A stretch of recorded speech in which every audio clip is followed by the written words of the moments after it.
Okay, good evening, colleagues. Welcome to the 33 edition of the Tourism Online Forum series in May 2024. We are very delighted to have you joining us for the enlightening event, which is hosted by the Center for Advanced Tourism Research, CATS, at the Hokkaido University. And this is your host, Mo.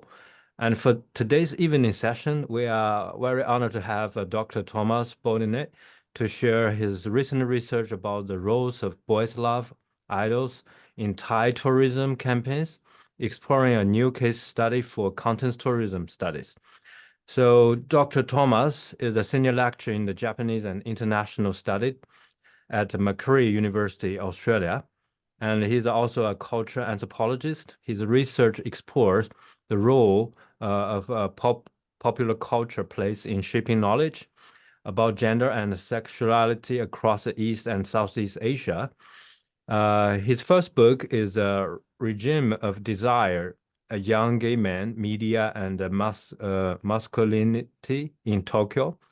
It's a University of Michigan Press, 2021. And his second book is Boys Love Media in Thailand, Celebrities, Fans, and Transnational Asian Queer Popular Culture. Is that right?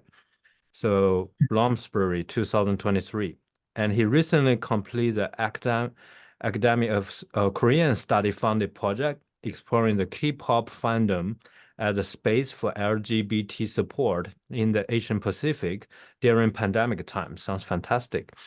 So Thomas is also currently working on his third book, tentatively titled "Curie Fantasies of Asia: Japanese and Korean Media Fandom in the Philippines." Interesting. He regularly blogs about his research on his personal website, which I will share soon on our comments below. So please note that this online lecture will be recorded and uploaded to our YouTube channel of the Center for Advanced Tourism Research. So let's invite Tom Sensei to share his lecture. And please leave your comment and questions below in the Q&A box or raise up your hand after the presentation. We also offer the caption generation now all in English. If you have difficulty about listening, you can also open the captions. And please click on the subtitle function and just remember this lecture will be recorded. Hope if everything is ready. So Tom Sensei, the floor is yours. Okay, well, thank you very much for the invitation to present today, Mo Sensei. I really do appreciate it. So without further ado, I will quickly share my screen because I have prepared some slides. Hopefully you can see this without any obstruction. And usually I turn my video off, but I think I'll leave it on today. Yeah, Um, wonderful. so Today, I'm going to talk to you for roughly 40 to 45 minutes, maybe an hour, depending on how excited I get, about some of the recent research that I've been doing, looking at the role of a genre of media called boys' love, which I'm going to define for you all in a second, and the role that it plays within tourism campaigns that are designed to advertise Thailand as a site for obviously travel. Uh, Particularly today, I'm going to be focusing on the roles that this has been played in kind of reaching out to Japanese audiences. So this is a kind of foray from me into a field that I'm not necessarily too familiar with, which is tourism studies. But I'm kind of curious to think about how boys love as a particular genre and a particular form of kind of celebrity promotion and fandom emerging out of Thailand can kind of give us insights into thinking through what contents tourism looks like, how it can be theorized, and it really is a kind of extension of my book project, which Mo Sensei just introduced, that came out last year with Bloomsbury Academic, so Boys Love Media in Thailand, which kind of sets out to explore and theorize the emergence of a new form of queer popular culture, so popular culture celebrating representations of gender and sexuality that kind of differ from heterosexual norms, and how that has led to a new form of celebrity production and fandom culture, not just within Thailand, but also transnationally across East and Southeast Asia. And today's presentation actually is a kind of extension of a further project that I have worked on previously with my colleague at Macquarie University, Dr. Shavalin Svetanand, which was looking at the ways in which the celebrities who have emerged from this boys' love phenomenon have been used within the advertising landscape of Thailand to produce new ways of kind of reaching out to an engaging audience in Thailand. So today's presentation is designed to think about boys' love and to think about how it can be used to advertise Thailand itself, as opposed to, for example, cosmetic products, such as what you can see here on the slides, and what the implications for that are, as well as kind of putting this into the broader context of the historical kind of emergence of a transnational popular culture fandom for Thai media content. Now, I'm not too sure how familiar everyone in the Zoom room is with this genre known as boys' love, or BL as it is often commonly called. Um, I think some of you will know it, others may be unfamiliar. It is actually originally and historically a popular culture form that is Japanese. It comes from Japan. And it emerged in the 1970s in Japan as a genre of manga comics that were primarily written for and by heterosexual women, and which focus on the romantic and sexual relationships between men. And in fact, to be more specific, the romantic and sexual relationships between so-called bishonen, beautiful male youths. And indeed, historically, this genre was once known as yaoi, and in Thailand, it is still sometimes known as yaoi or Y content, as well as in Anglophone contexts. But I'm going to just use the term BL because within academic circles in the study of this genre, we tend to use the term BL. So whilst it is historically something produced for and by heterosexual women, particularly in the Japanese context, we do find that both within Japan and overseas, increasingly in recent years, members of the LGBTQ plus community are increasingly engaging with this form of manga content. But what's really exciting is between 2014 and 2022, indeed since 2014, boys' love as a form of televisual culture has really exploded within the Thai context. It's a bit beyond the scope of my lecture today to historicize where this has come from and why this happened. And I would probably recommend you read my book if you're really curious about this history. But what's important is that in recent years, indeed since like 2022, we're seeing almost 200 kind of BL series having been broadcast in the past, and almost 100 series being broadcast each year in Thailand. It's become a huge form of mainstream popular culture. You can't kind of consume Thai media nowadays without encountering romantic and sexual relationships between men. I'd also raise that we're seeing the rise of so-called girls' love content in Thailand as well. Um, but what's significant is that BL series, these live action dramas, some examples of which you'll see here on the slide, are not just popular in Thailand, but have developed since the mid 2010s a huge transnational fandom. We saw it initially spread to Southeast Asia, especially the Philippines, as well as China. But what happened in 2020 was during the pandemic, as these series became increasingly visible on social media services such as Twitter and were easily accessible on services such as YouTube, more and more geographically diverse communities were able to access it. And what is most interesting to me is that Japan has now become one of the major markets for Thai BL series. And it is this kind of Japanese context that I'm going to be looking at today. Now, I mentioned that one of the main arguments of my book, Boys Love Media in Thailand, is that this BL series phenomenon is grounded in a new form of celebrity. And this new form of celebrity is important for today's presentation, so I just want to talk a little bit about it. So within Thailand, we see that the actors who perform within BL shows perform as a phenomenon that in the Thai language, and we have it written here up the top, we call kujin. Kujin literally means imagined couple. So this is an example of what in Japanese is called kapuringu, what in English is called shipping, which is the practice by which fans imagine that two celebrities, often of the same sex, are in some kind of romantic or sexual relationship. Now, traditionally, this has been a bottom-up fan practice where fans see, for example, the members of idol groups from Japan or Korea and imagine that these members are together due to subtle hints that are kind of spread throughout the kind of production that is kind of produced by these celebrities. Where Thai BL and the Thai Kujin phenomena differs is that it's very top down.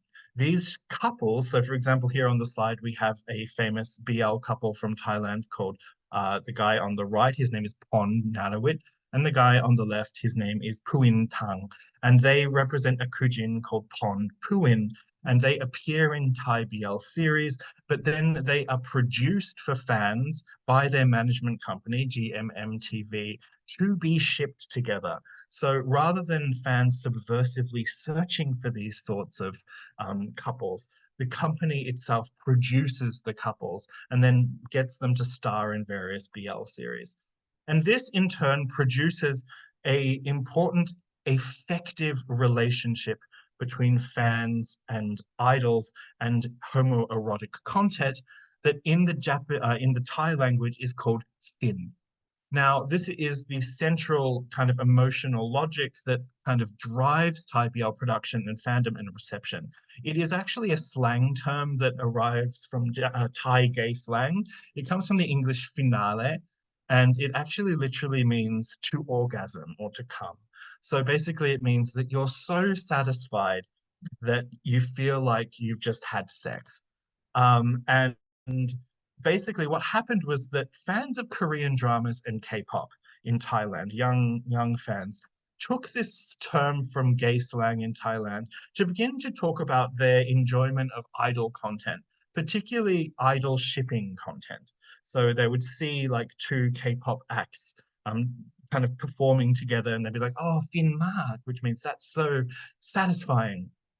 But then this logic became kind of embedded within the Thai BL industry, so that the principal aim of the Kujin stars is to perform acts of homoeroticism that are then designed to elicit the feeling and the experience of Fin amongst their fans. And it is the role of Fin that I'm particularly interested when thinking about the role and how Thai BL celebrities are being used in advertising. Because my argument is that this notion of fin and the homoerotic tension that sits at the heart of BL is being redeployed to derive people's interest in Thailand as a touristic destination.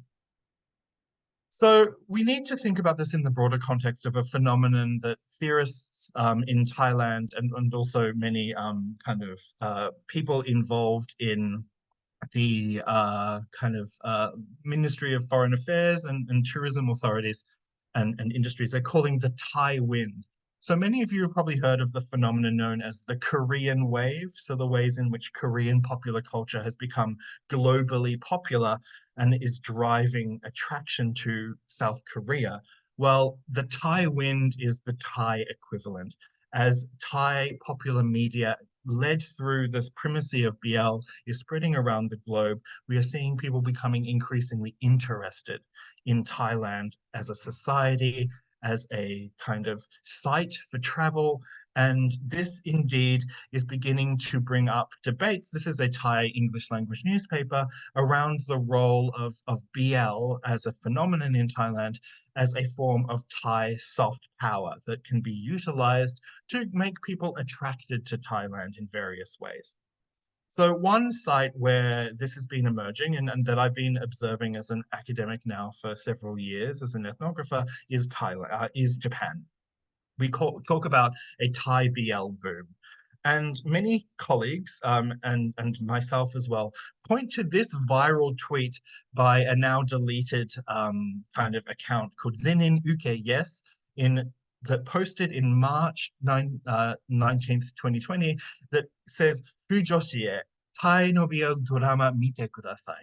So all you female fans of BL known as Fujoshi, Rotten Women, you should please watch Thai BL dramas. And you can see that it kind of summarizes some of the main popular series, and then it was liked 127,000 times and retweeted almost 50,000 times. And due to this viral tweet, many Japanese people came in contact with BL, and fast forward a year later, there is a veritable Thai BL fandom in Japan that is significant. So significant that GMM TV, the largest producer of Thai BL, formed a strategic partnership with Terebi Asahi, TV Asahi in Japan, and then has begun simulcasting and hosting events within Japan. So here, for instance, is a photo of the GMM TV exhibition featuring 4 popular kujin that was actually held in, the event was held in Roppongi, and this is a photo from Shinjuku Station. Likewise, we have seen the emergence of magazines dedicated to Thai BL drama within the Thai context, within the Japanese context, for example, once again, prominently featuring Kujin couples. Here we have one named Bright Win. And this is what the one that is where we become, relevant today's discussion of tourism. This is a Twitter account called Thai BL ni koi shitai. I want to love Thai BL dramas. And as you can see by the bit that I've highlighted, Thai Koku Seifu Kanko Cho Koshiki Tsuta no Thai BL drama senyo account desu. This is a account dedicated to Thai BL drama that is run by Thailand's, the royal, actually, what's known as the Tourism Authority of Thailand. It is actually an arm of the Osaka Consulate General of Thailand in Osaka, and has a relationship with the Ministry of Foreign Affairs and the Tourism Authority of Thailand. So we can see that Thailand has been strategically using Thai BL since late 2020 to reach out to Thai fans. And we also see Thai BL actors appearing now on mainstream television in particularly Asahi Terebi. So this is a show featuring a Thai BL Kujin that was broadcast late last year. And most importantly, there are many, many fan meetings where Japanese fans can come together to meet the actors of Thai BL dramas and the Kujin stars. And yes, that is me at the fan meeting for my school president in Tokyo, which was hosted last year.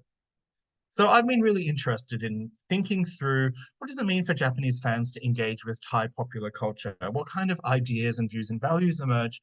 And how does this relate to, their desires to engage with Thailand culturally? And how does this then allow us to understand and kind of contextualize the emergence of tourism campaigns that feature Thai BL actors? So in order to answer these questions, for instance, I spent a month in Bangkok in 2022, and I attended some concerts related to Thai BL series and actors, such as the 2 that are depicted here on the slide, Polka the Journey and On Shoot Away. And whilst there, I used my networks to interact with Japanese fans who were visiting these concerts in order to kind of see their favorite Thai BL stars.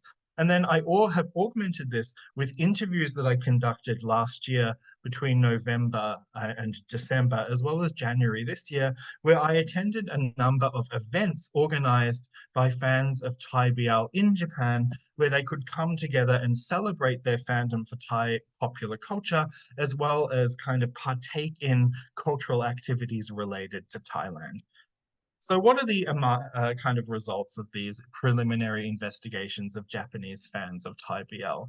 Well, it is probably unsurprising to learn that for many of these fans, before they encountered the Thai BL series that they, passionately consume and came to know all of these Thai celebrities and contemporary Thai media culture, their knowledge of Thailand was pretty low, and indeed drew upon what we could consider to be somewhat problematic stereotypes of Thailand that replicate kind of hierarchical relationships that suggest that Japan is more developed than the rest of Southeast Asia.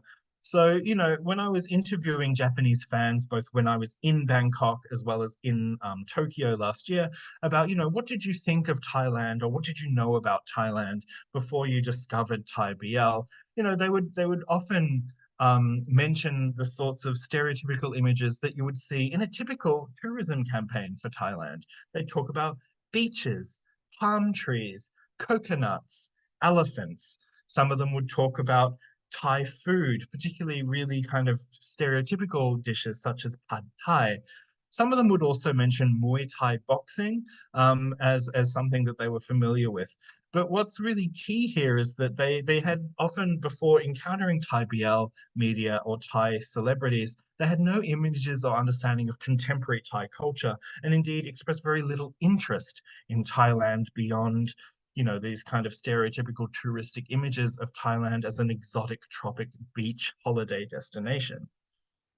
What's important to note is that these fans, the Japanese fans that I was interviewing, didn't really encounter Thai BL because of an interest in Thailand. Rather, many of them previously participated in fandom for predominantly Korean idols, but also Japanese idols. And they were interested in handsome celebrity men and these male idols, beautiful Bishonen and so forth. And because they had an interest in idols, the kind of algorithmic culture of social media eventually led them to serendipitously or kind of serendipitously discover Thai content, BL content by chance. So what's important is that the vast majority of them weren't actually, that I interviewed, weren't fans of Japanese BL manga. They were just kind of consumers of idol content, though many of them were practitioners in some way, shape, or form of shipping. So why is all of this relevant? It's relevant because, and I think this is crucial background here to kind of think about where some of the gaps lie in using BL as an advertising tool to promote Thai tourism, is that it isn't necessarily the Thai content of the shows or the fact that the celebrities are Thai per se that these Japanese fans are interested in. Rather, Thai BL is filling a gap for these fans' desires for shipping and these fans' desires to see handsome men performing staged homoeroticism. And it was rather the fact that Thailand produced this very explicitly in a top-down, easy to understand manner, as opposed to, for example, Japanese male idol companies or Korean male idol companies, where you have to do some of the work yourself. So whilst there was a recognition that Thai media produced really good quality BL amongst many of the Japanese fans I interviewed, it wasn't necessarily the fact that it was Thai BL per se that was initially driving their interest. But what should be mentioned is that eventually this shifts as they began to consume and engage with more and more Thai media. And indeed, as many of these fans, whether they be heterosexual women or queer men, began to develop kind of attractions to Thai men, and many of them would express kind of fantasies and desires for Thai men specifically, because they were consuming all of these media texts filled with handsome Thai men kissing each other for their enjoyment. They would often fantasize about their own potential Thai boyfriends. That being said, as you for really heavily invested fans, those who move beyond simple kind of enjoyment of homoeroticism, um, what does begin to emerge is a broader interest in Thailand, and this relates to a number of practices. So particularly as I was attending fan organized events in Tokyo, such as, for instance, this one that I was talking about, where we all came together to celebrate our favorite actors and brought out plushies. And this was actually a Bonen Kai, so an end of year celebration. What happened is that I learned that many of these fans were so attracted to Thai BL couples that they were beginning to learn the Thai language so they could communicate. They would travel to Thailand to attend concerts and fan events. And as I mentioned, I interviewed fans in Bangkok who were doing that. Many of them began visiting Thai restaurants in Japan together with friends in order to eat authentic Thai food, and of course, participating in and organizing both kind of fan events in Japan itself was an important way of connecting to Thailand. So now that I've kind of set the scene, I want to kind of begin thinking about what is happening here. So for many of you, you're probably thinking, oh, this sounds very similar to what we've seen previously with the Korean wave in Japan. And indeed, this is very much the case. We can see the emergence of contents tourism, what we could also call film tourism, relating to visiting kind of famous sites related to popular series. So here's a popular series from 2019 called Tan Type, the series that was very popular amongst Japanese fans. And when I was in Tokyo last, I was able to gather a variety of books and materials that were designed to help facilitate fans, Japanese fans, travel to Thailand in order to visit the filming sites, the so-called seichi, the holy sites related to this series. So for instance, in this handbook called Dorama de Manaberu Taigo Renshucho, so a handbook, notebook for learning Thai language through dramas. This also included extensive sections introducing some of the main shooting locations of this series, Tan Type, which is depicted here on the cover, and it kind of introduces you to traveling to these locations. So this is like content tourism 101. Likewise, this book here, Tai Dorama Seichi Junrei Gaido, and this is actually volume 2. I haven't been able to get my hands on volume 1 yet, but it's a list once again of seichi, famous sites related to Thai BL series that you can participate in Junrei, this process of kind of holy pilgrimage to these sites.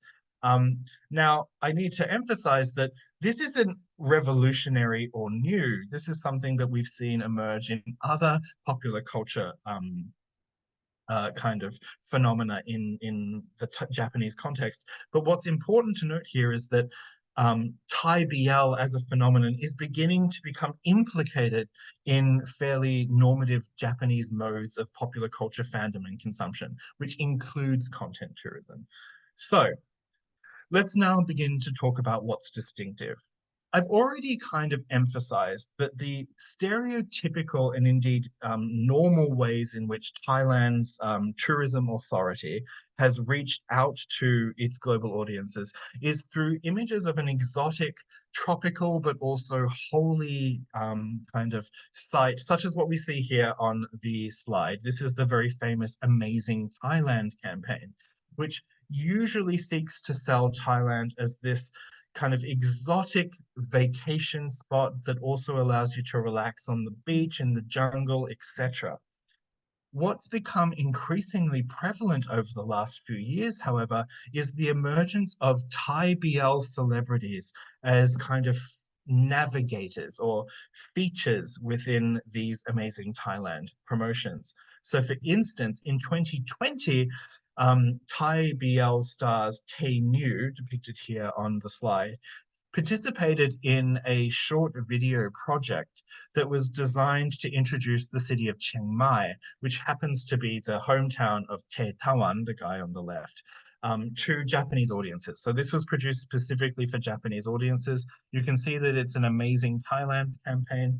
And basically the way that this ad functioned was that it depicted these two actors who are famous for appearing in homoerotic series together and who are shipped together by fans in Japan, in Thailand, and abroad as they participated in a variety of traditional activities within the city of Chiang Mai, including eating traditional northern Thai food, visiting a elephant water park, wearing the traditional clothing that you can see here, and receiving a relaxing traditional Thai massage.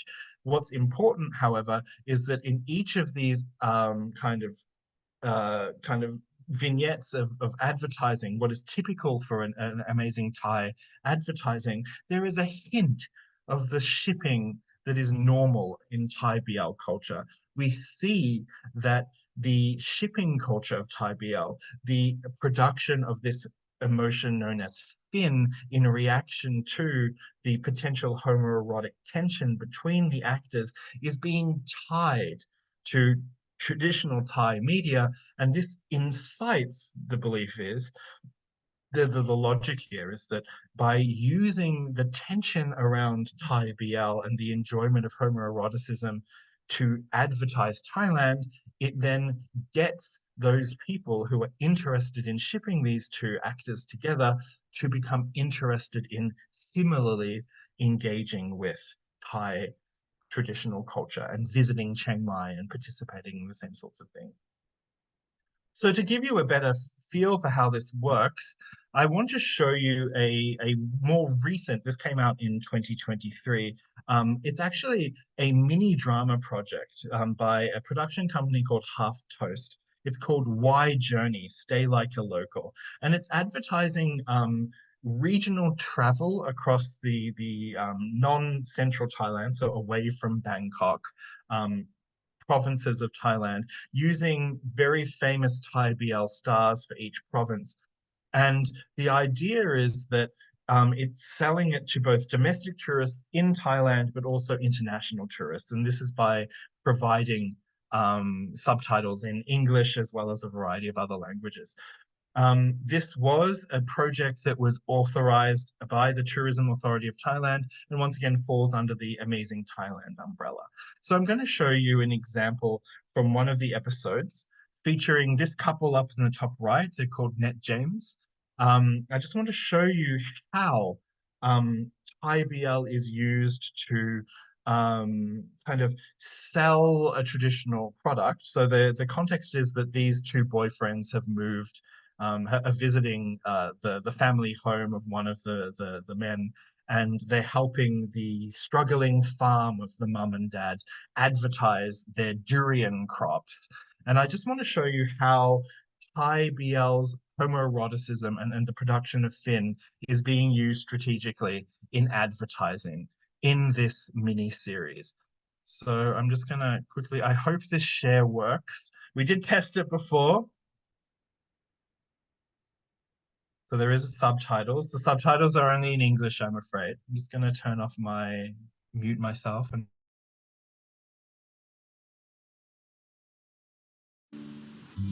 เราทำไงดีให้ทุเรียนแบบมันเก็บไว้ได้นานแล้วก็ทำให้ทุกคนชอบอ่ะ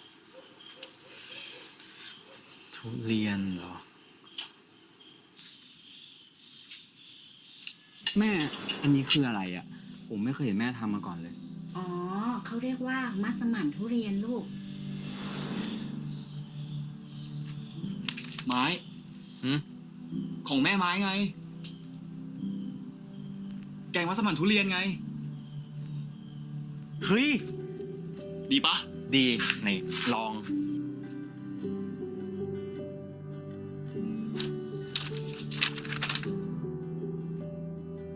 การที่ผมได้กลับบ้านครั้งนี้ทำให้ผมได้รู้ว่าสิ่งที่สำคัญไม่ใช่แค่การรอให้ถึงฤดูเก็บเกี่ยวความรักที่สุกงอมแต่หลังจากนี้เรายังต้องคอยถนอมความรักหรืออาจลองแปรรูปความสัมพันธ์บ้างให้มีรสชาติใหม่ๆเพื่อให้ความรักอยู่กับเราอย่างยั่งยืนและยาวนานที่สุดเหมือนกับการแปรรูปในวันนี้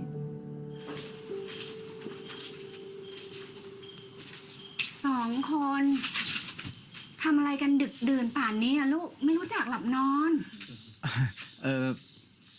ผมมีอะไรมาเซอร์ไพรส์ด้วยครับ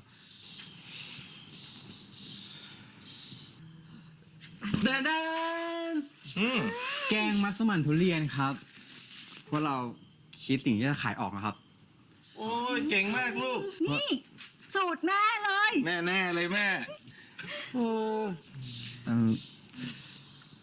คุณพ่อครับ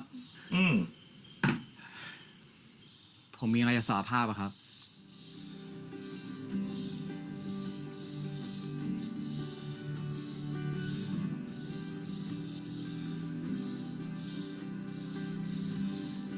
ผมกับวินเป็นแฟนกันนะครับ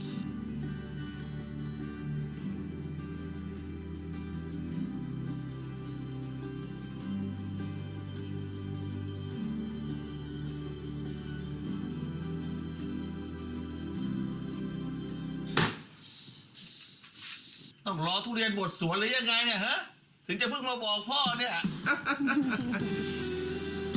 พ่อกับแม่เลี้ยงเรามาเองเลยนะทำไมแม่จะดูไม่ออกฮะแล้วอีกอย่างนะไม่ต้องสารภาพหรอกลูกไม้อะจะรักใครชอบใครพ่อกับแม่ก็ไม่ว่าหรอก ยังไงก็ต้องฝากให้ลูกหมาของพ่อด้วยนะเด็กมันซื่อๆอย่างเงี้ยแต่มันรักจริงเหมือนพ่อนั่นแหละ พ่ออาย Okay, we'll stop it there.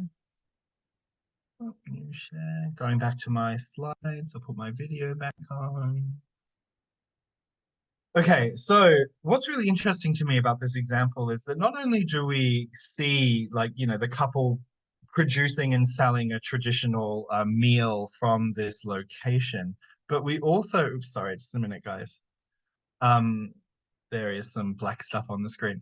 So not only do we see, you know, a male couple with a devoted fandom, I should add, these two just won a major award actually last week. In order to kind of, you know, sell traditional culture. We also have this rather interesting and touching moment where they choose to come out to these traditional, you know, rural parents, and we get a message of support around LGBTQ plus equality, which is a rather interesting kind of choice where we have an explicit political message embedded within a campaign that is designed to sell the traditional goods of a region of Thailand and entice fans of this couple to travel to this region. And if we look actually at the discourse of, I just thought that I would point out some of the English language responses. So this is from international fans, not Thai fans. To this ad, you know, we see a lot of people talking about, oh, this is a really brilliant idea. Watching Thai BL has exposed me to like this the beauty of the Thai countryside and, you know, etc. etc. So we can see that in many ways, on a surface level, it seems to be doing the job that the campaign is supposed to be doing. But if we actually look at the vast majority of comments, you know, Long Frank, Max Nat, Net Jam, excited for all the couples, looking forward to watching Judo Fluke. Oh, I like them all, they're so beautiful, but I love Max Nat. Cannot wait for Max Nat. Excited for Max Nat. Yes, these people are interested in Thailand, but we can see that the predominant reason why they choose to watch this show, which is an advertising campaign, is part of their shipping practice. And this leads me to something that I want to reflect on in when considering the effectiveness of such campaigns. But what I thought was really interesting is here we have an example of Thai BL being used and Thai BL celebrities being used to promote Thailand as a touristic destination to Japanese audiences. Here we have a really, really quite fascinating example where a Thai BL production company working with a very famous Thai BL actor named Mark Siwat actually appeared in a short video sponsored by the city of Kitakyushu in Fukuoka Prefecture. Called Dear Kitakyushu, which tells the story of a Thai man and a Japanese man meeting each other in the romantic location that is Kitakyushu and falling in love with each other. And I've been quite confused as to who the audience for this series is, because actually it's only ever been broadcast in Japan. The series is, all of its promotion has been in Japanese. And here we have Mark Siwat, the the Thai actor, saying, you know, referring to the red carpet event where the show was, it was actually screened at the Kitakyushu International Film Festival. And we have, you know, Satsue, ceremony wa subarashikatta. 北九州市は過ごしやすいところでずっといたい大好きな街になりました。So, both the filming and the red carpet ceremony were so amazing. Kitakyushu City, Kitakyushu City, is such an easy place to live. it's become this city that I always want to be in and that I love so much. Who is this ad for? Is this ad selling Kitakyushu to Japanese fans of the Thai BL actor Mark Shiwato, or is it for Thai fans of BL to become interested in Kitakyushu? It's actually really confusing because it hasn't been released, to my knowledge, in Thailand yet. And the vast majority of the production and engagement has been in Japanese. So we have this rather bizarre instance where a Thai BL series and a Thai BL actor is being used to get Thai BL fans to travel to Kitakyushu City in Fukuoka. So even though it's broadly representative of my argument that you know Thai BL and the attraction to homoeroticism is being used as a kind of advertising campaign tactic, here it becomes messy because why is it a Thai actor and for whom is this being produced? And I have no answers to this question yet. It's something that I'm still trying to wrap my head around.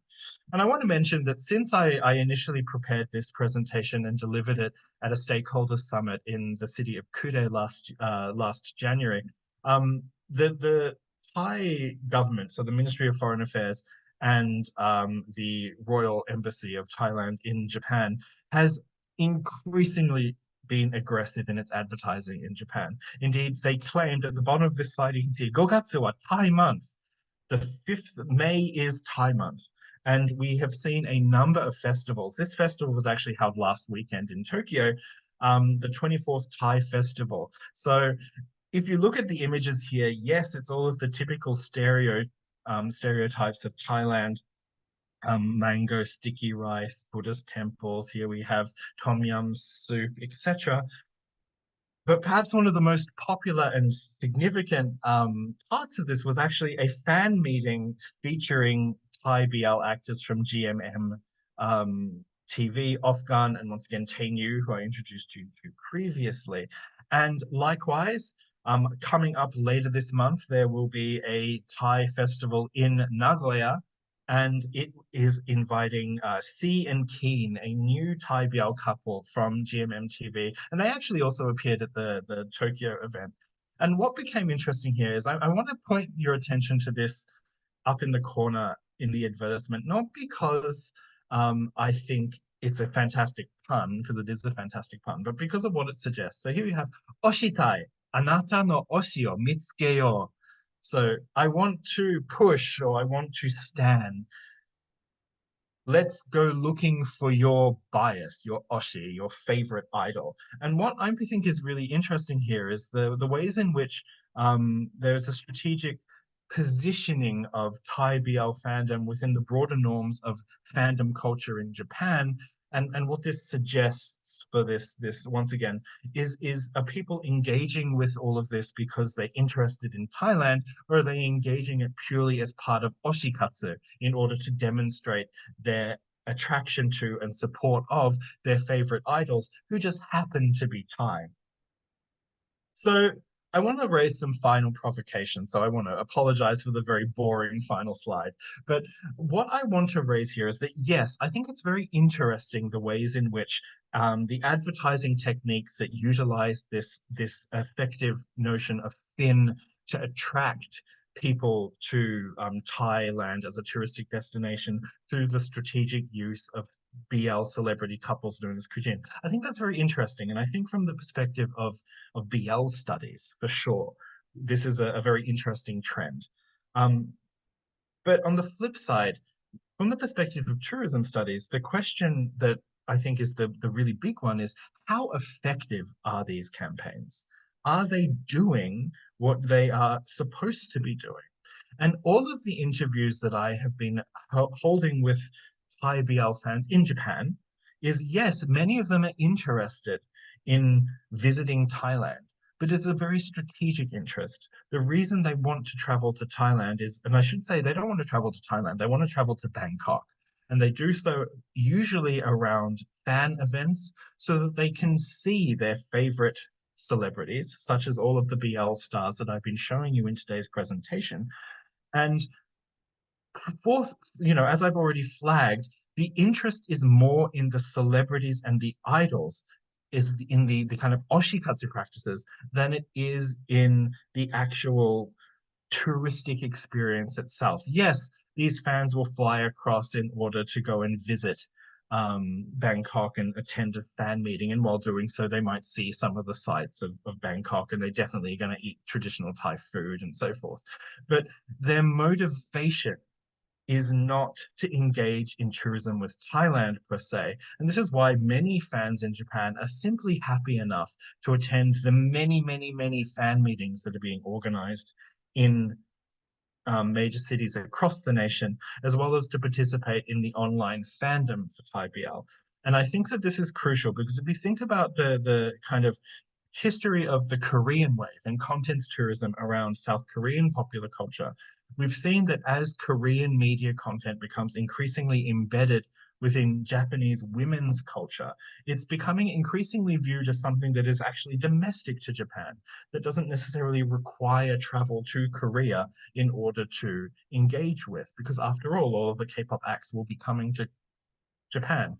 So the question that I think needs to be considered from the perspective of these touristic advertisers is like, yes, sure, it's lovely to see Tae engaging in these like kind of cute coupley moments in order to sell Chiang Mai.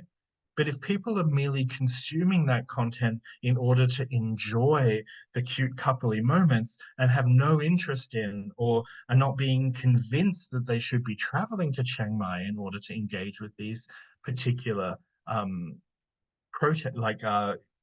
experiences, then from a tourism studies perspective, these are actually not particularly effective advertising campaigns.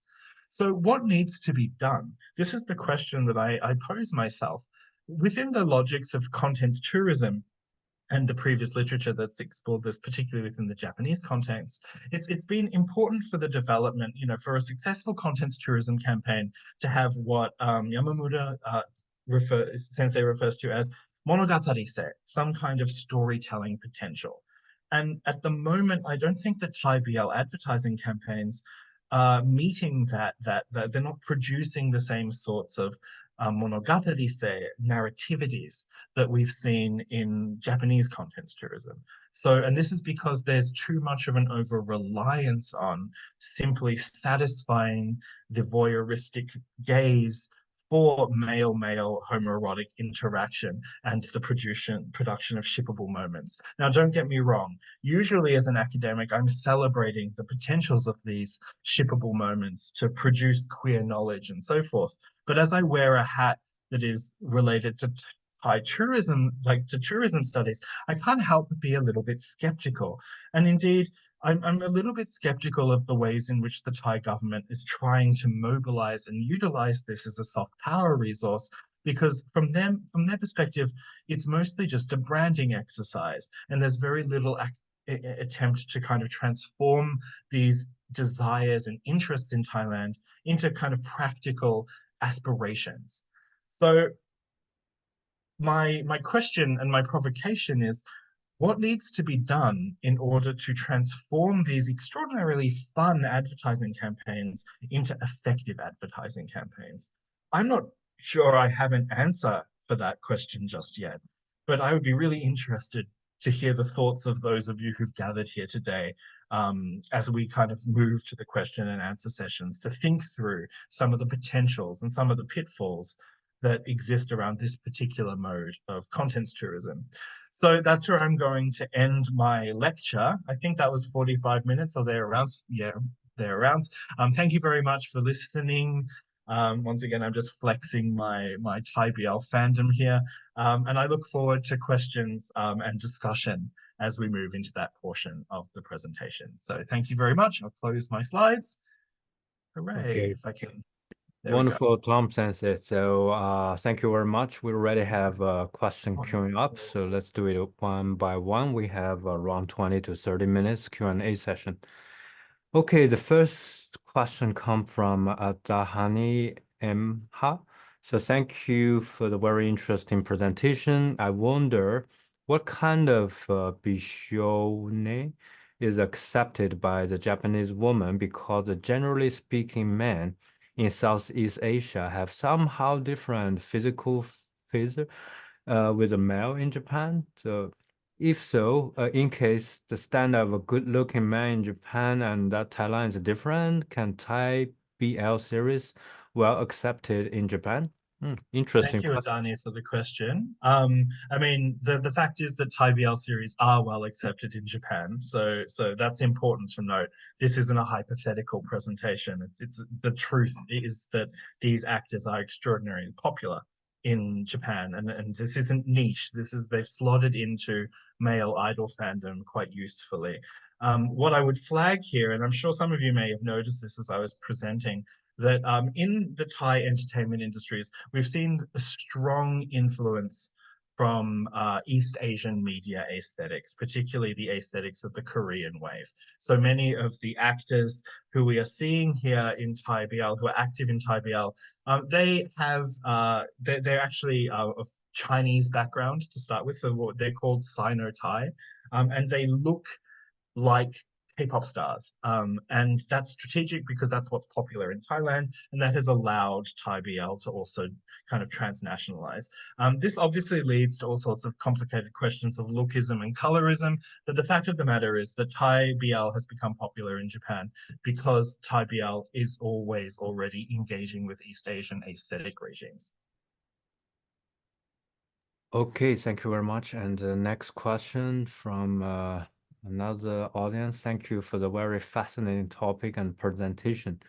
I'm just curious, since you mentioned BL Thai Fujoshi in Japan, this might be a very nice democratic group, and they might not that open to begin with, but have you encountered its Fudanshi counterpart? Thank you. I mean, I'm a Fudanshi,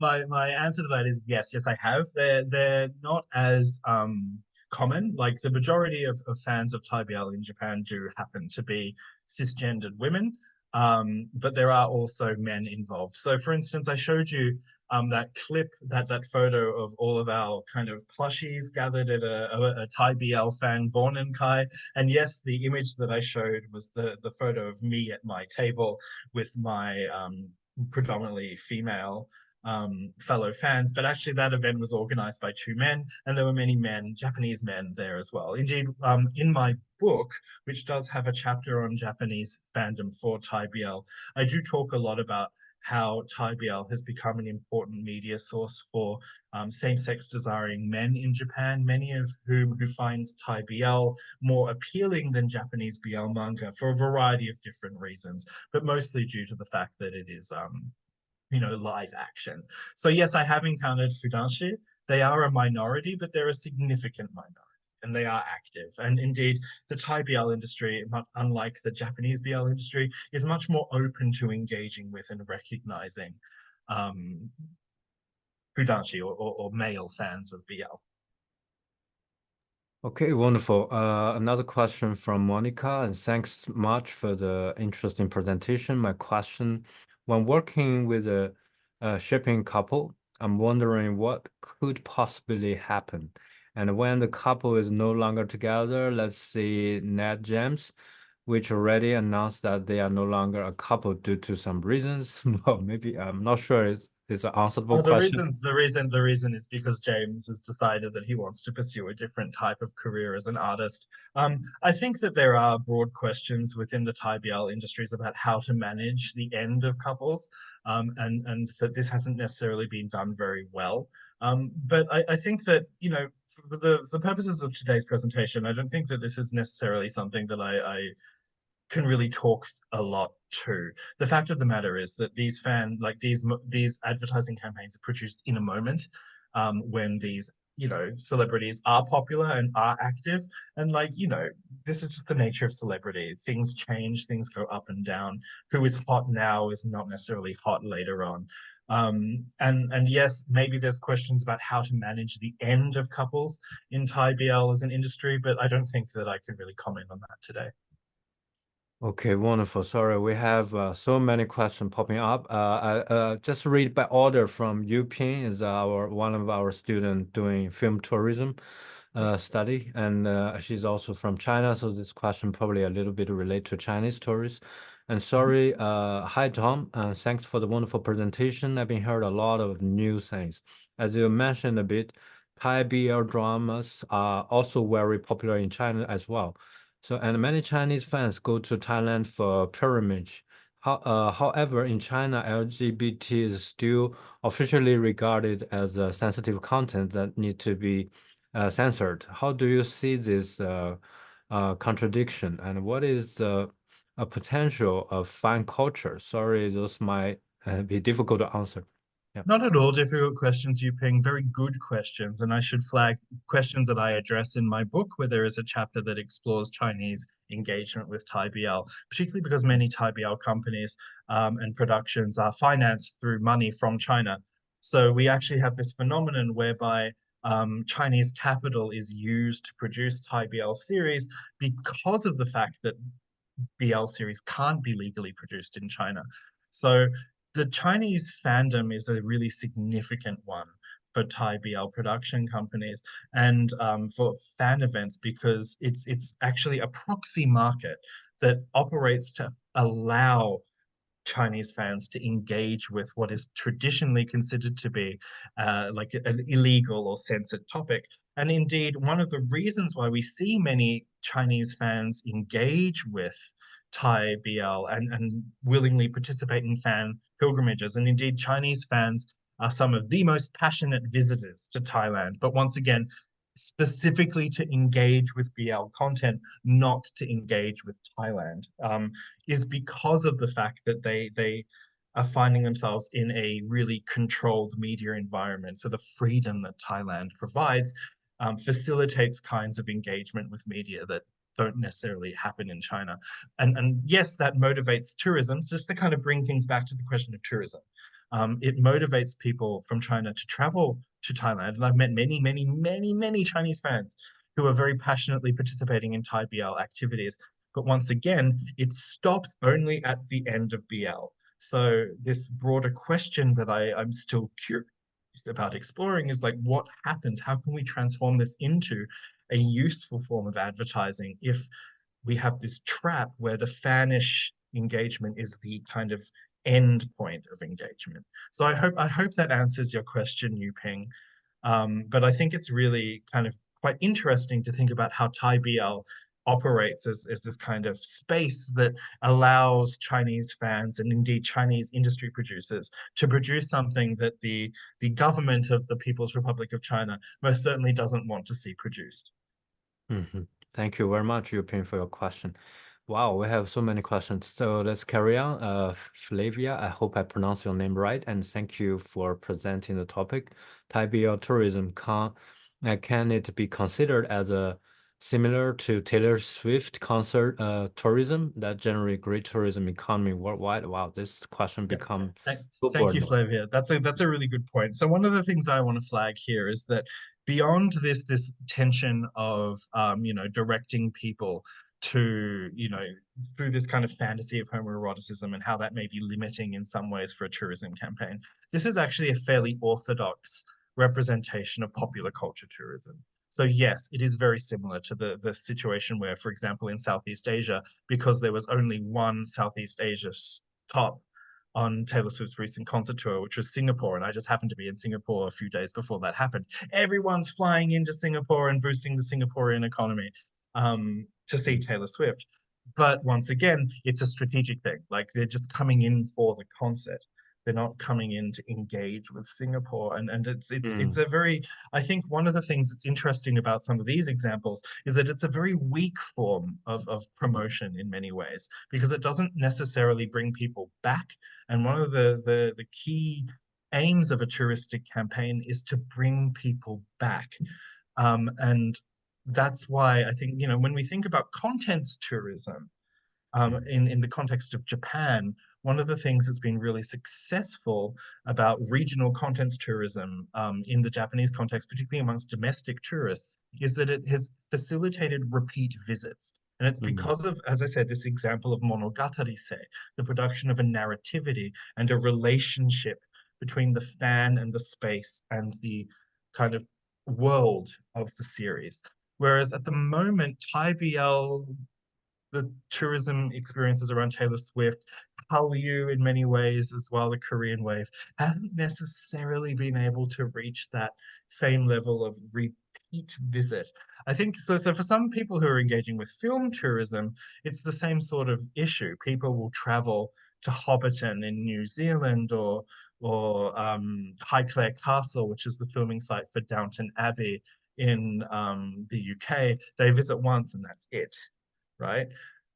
So I think that this is a broader question in the study of pop culture and tourism and film tourism more broadly. Is like, how does this lead to various forms of strategic kind of what's key for tourism kind of campaigning? And I believe this is something that CATS itself is kind of constantly grappling with, like how do we produce and one at the moment the narrative seems to be that the Japanese model of contents tourism is the most effective in doing this. Because of that narrativity and because of that kankese is the term we use, relatedness or yeah. I hope that answers your question, Flavia. It's a really good question, but I'm still kind of thinking about it myself. Okay, wonderful. So let's go to the next one. From Mizuki Yamada. Wonderful to have a Japanese asking questions. Thank you very much for your time today. Actually, I'm a staff member who managed the GMMTV fans meeting in Japan, and I have heard that the target audience of fans of BL series is a little different from those who travel to Thailand. And what kind of measures do you think are necessary to increase the number of visitors to Thailand under the influence of the drama series? Thank you very much, Yamada-san. It's really lovely to hear from someone who's been involved in the GMMTV fan meetings that I've been. I participated in many of them myself. And I think that you're quite right. They are different target audiences. I mean, the whole reason that we have the fan meetings in Thailand as well as across Asia, because GMMTV is quite aggressive in holding fan meetings. And I use the word aggressive quite strategically and deliberately here, in holding fan meetings for domestic fans who can't necessarily travel overseas. I mean, one of the big questions is, of course, a question of access to material wealth.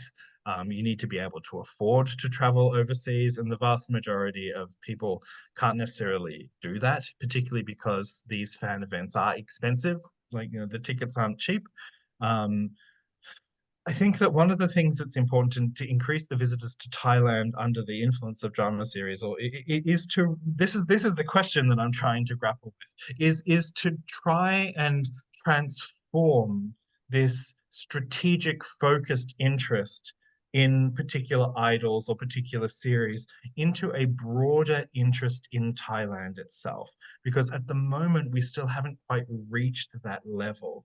And it's not going to be the case that every single fan will choose to invest all of the significant amounts of resources, time, money, energy into kind of, learning Thai and learning more about Thai culture and blah, blah, blah.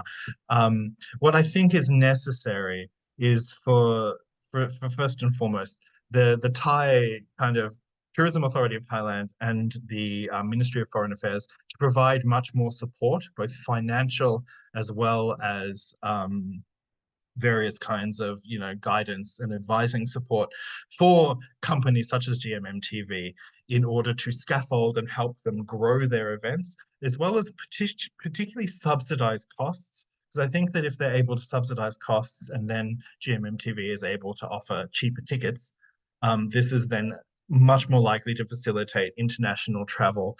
The other thing is that within the context of Thailand, the events that are held in Thailand are first and foremost being produced and marketed to domestic fans. Quite logically, this is what they're being done.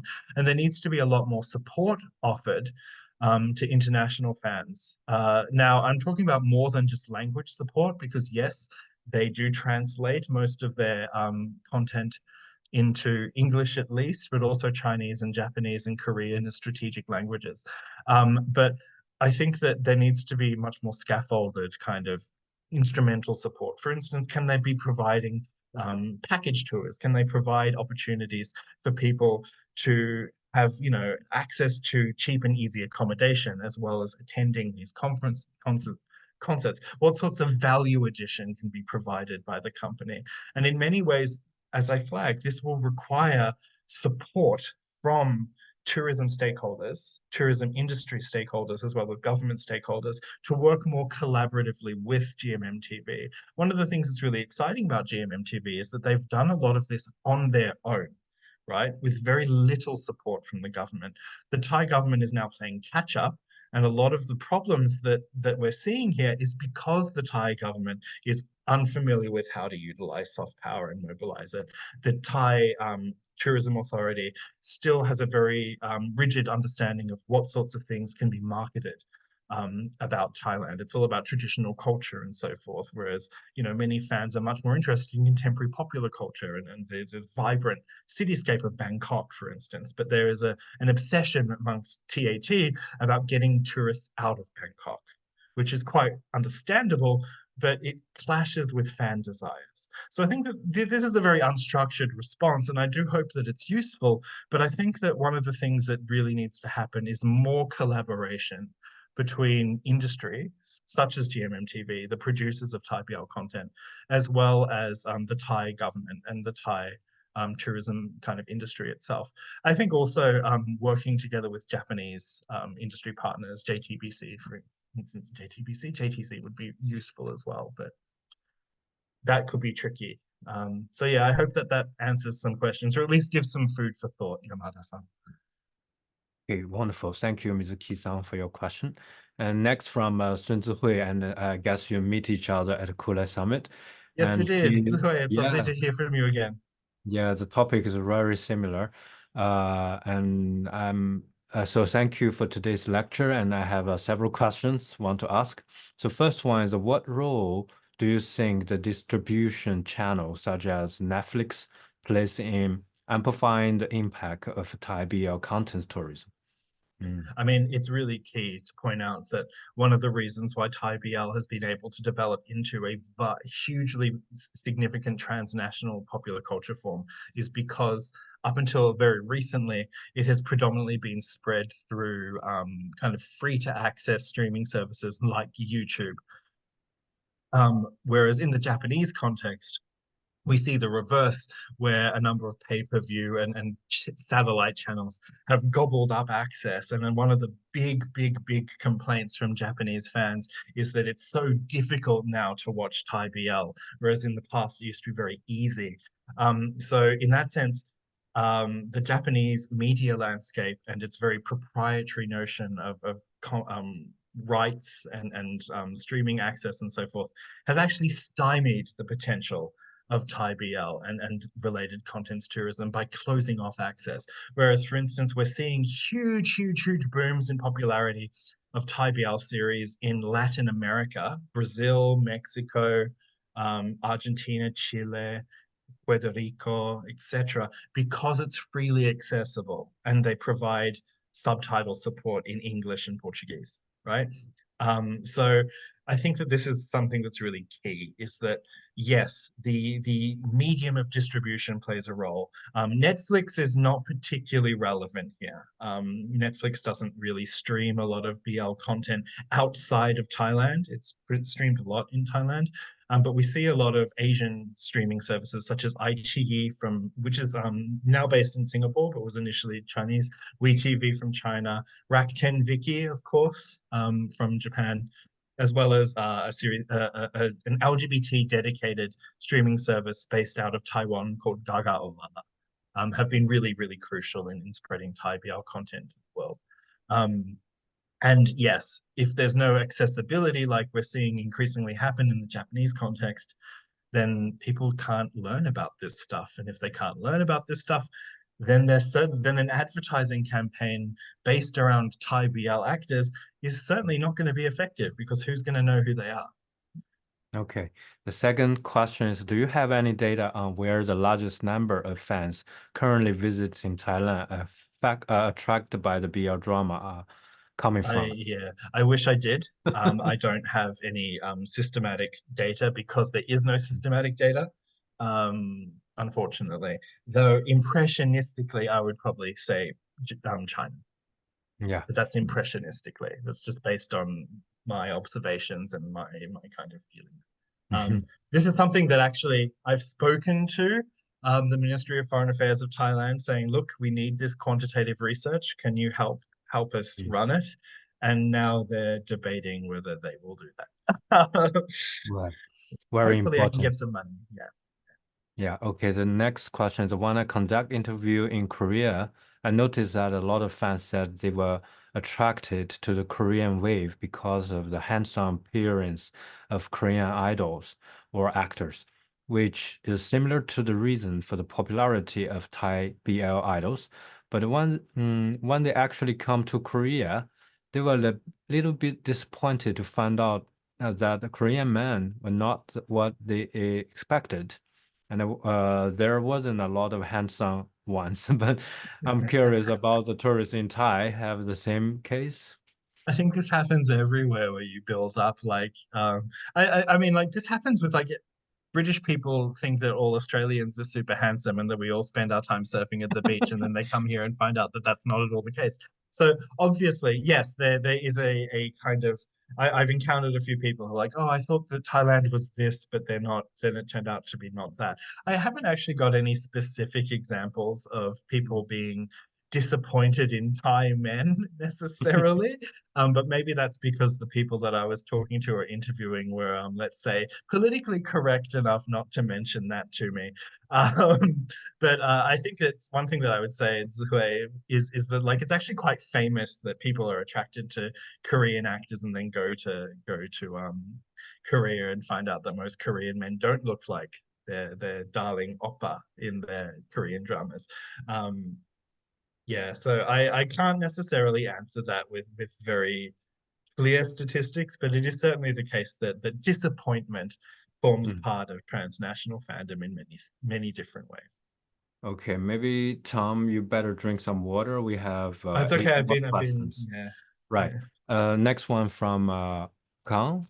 Sorry if I pronounce you right. Thank you for your insightful presentation regarding how to make this AD strategies more effective. I think this need to be involve realistic and truthful activities with the BL actors couple actually do their daily lives. For example, there is a noodle restaurant that Yin An Wong often goes there for eating out. Many fans in my country, Vietnam, travel to there to taste the noodle menu. Just want to share my opinion. Yep, no, thank you for sharing that. I mean, I'll admit that when I've been in Thailand, I've visited a few restaurants owned by famous Thai BL celebrities because that's what you do. Yes, there is possibly a need for that. There is a question, however, of conflict of interest if, for example, a nationally funded organization such as the Tourism Authority of Thailand were to spruik the business owned by a celebrity. There's like ethical issues around that. I did notice, Kang, that you've raised some questions further on around influencer tourism. And this is indeed where things I think become a little bit more interesting, is that the kinds of tourism campaigns that I've shown you here are a mini drama, which can be consumed as a drama, as well as like dedicated videos and so forth that are designed to sell tourist locations. What I haven't had an opportunity to think through and talk about kind of more, let's say, organic or organic looking, even though they're highly controlled and marketed, kind of advertising campaigns related to viral marketing using influencers and so forth. This is actually something that is happening using Thai BL celebrities who have, millions of fans on Instagram, for instance, to kind of promote products and promote locations. And it's something that we're beginning to see. It hasn't necessarily, however, been used to interact with international fans. A lot of this is mostly driven towards domestic consumers. And this is one of the tensions around Thai BL, is that Thai media production companies are not necessarily used to being global, because for the longest period of time, Thai media was for Thailand and a few Thai diasporic communities around the globe, as well as to a certain extent selling things cheaply to Southeast Asian neighbors, such as, for example, Vietnam, Myanmar, and also into China. So the companies aren't really sure what to do. Like, they're really learning as they go. And this is important because, like, where this presentation is talking at a moment where we're seeing a change beginning to happen in the Thai media landscape, the emergence of the so-called Thai wind, the fact that Thai celebrities can be used in a marketing campaign for Thailand and be recognized outside of Thailand. That's actually a hugely significant thing, because for the longest time, like most Thai celebrities, except for a few really big names like Mario Maura, for instance, no one knows who they are, right? But now people do. So there's still kind of shifts. And because we're early on, it's hard to predict where things are going to go and what will be successful. Okay, thank you. And next one, I have a similar question with Maria. And hearing your previous answer, I find myself very interested in hearing more about what exactly makes Thai BL more appealing for males than Japanese BL. So is it use specific properties or maybe a more accepting concept? So Context? according to the research that undergirded my book on Thai BL, the reason is because in Japan we have this concept of splitting popular culture into the world of 3D sanjigen and 2D nijigen. In Japan, BL has until only very recently been predominantly tied to the world of the 2D nijigen. It's about anime, it's about manga, whereas Thai BL is an example of, as idol products in the Japanese context, is an example of sanjigen. So a lot of 3D content. So a lot of the male fans that I interviewed, it wasn't necessarily due to the fact that, oh, there's better representation in Thai BL, or Thailand is more accepting, whereas Japan is not. It was simply the fact that these are flesh and blood men, and I am more attracted to flesh and blood men. Mm-hmm. And indeed, I have some really interesting quotes about how, when it's an actor, like, I can actually imagine myself being in a romantic or sexual relationship with them. So when it's a cartoon, I can't do that. So this, I think, is really what the main reason is. And also just because it's idol content. So it appeals to people who are interested in idol culture. And I think in the Japanese context, we cannot underestimate the importance of the 2D, 3D split. It's really, really key. They are effectively two different popular culture landscapes that very rarely intersect. Wonderful question. So we more or less have 12 minutes left. Let's try if we can finish the rest of 6 questions. And we will not accept new questions. Sorry about that. And from Baha, I love the presentation. Do you think it would be possible to promote Thai tourism campaign when those couples are in other countries like Japan, or does that have the opposite effect, causing Japanese fans to feel less interest in Thailand since the idols can come to them instead? Interesting I think question. that's a really good question. Thank you, Bahar. What's interesting is the fact that this is exactly what's happening, as Yamada-san pointed out. But the thing is that the domestic fan events cater to a different kind of audience. That may be a difference in socioeconomics, but it's also like a difference in what they specifically want to get out of Thai BL. So for those who are consuming it and are perfectly happy to consume it as an extension of their broader practices in the Japanese context of just kind of young women's culture and idol fandom, then attending a fan meeting in Japan is more than enough to satisfy that kind of desire to interact with a handsome idol and participate in what we call oshikatsu, fandom practices about pushing and supporting your favorite idol. The difference is that those who are motivated to travel to Thailand is, yes, one of my central theses here is that they may not necessarily be interested in Thailand as a venue or Thai culture, but what they are interested in is the specific Thai idol. So they're the kind of people who are likely to be really kind of following one Thai couple, one of these Kujin, extraordinarily passionately, and will go everywhere they go. So they're not just traveling to Thailand, they're not just attending events in for example, Japan, they're going to travel to Manila, they're going to travel to Hong Kong, they're going to travel to Seoul to attend any event that this particular idol couple or this particular actor appears in. And once again, that means that their interest and their attraction is the idol specifically, not Thailand. And this is the main difference between these sorts of travelers I've found. So for instance, one of my key interlocutors is the head of the unofficial Japanese fan club for one couple, Tae New, and they would go everywhere. They would go everywhere, and they did so because they're representing Japanese fandom. So they would travel. I met them for the first time. We'd been connected on social media for years, and then I met them for the first time in Bangkok. The second time I met them was in Manila, right? At an event. So I hope that answers your question. Okay, wonderful. Let's This have next one I've answered. yes, and maybe let's answer somebody who haven't answered the question first, like Abdul Haris Nusa Bila. Sorry, I'm really bad for pronouncing. And thank you for a wonderful presentation. I would like to ask similar question in different contexts. Here in Indonesia, there are so many Thai BL fans who also pilgrim to Thailand because of their ship. Meanwhile, the government of Indonesia doesn't ban the BL series to be a right, but our culture, our religion norm do. So my question is how is your opinion about the situation of BL fan in Indonesia?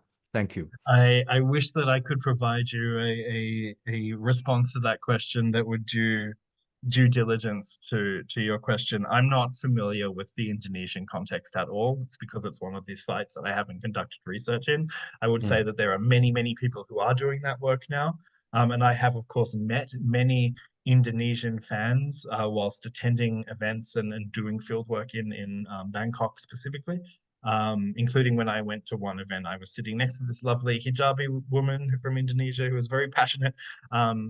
Yes, there's this interesting contradiction between the social, cultural, and religious norms of Indonesia and the kind of expectations around Thai BL. I have heard anecdotally about people who've had to really work hard to reconcile their religious faith with their fandom for Thai BL. But for those who are traveling to Thailand in order to participate in these sorts of fandoms, I have a feeling that they probably don't have much guilt because they're that passionate. But that's just impressionistic. Abdul, I'm afraid I can't answer the question in much depth. Sorry about that. Yeah, thank you. And I think the Flavia also have a similar question at the Indian context, if I didn't read it wrong. This is not a question, but perspective. In India, Thailand as a tourist spot has been popular among guys, but for reason that Thailand is infamous for here, the introduction of a BL scenario has somehow created a new image, at least among those who are familiar with those new genre. So what's really interesting is the ways in which Thailand's advertising has often kind of carefully, not necessarily like they don't sell Thailand as a sex tourism destination explicitly, but they're well aware of the fact that there's a lot of sex tourism to Thailand. So a lot of the amazing Thailand campaigns kind of flirt with it a little bit.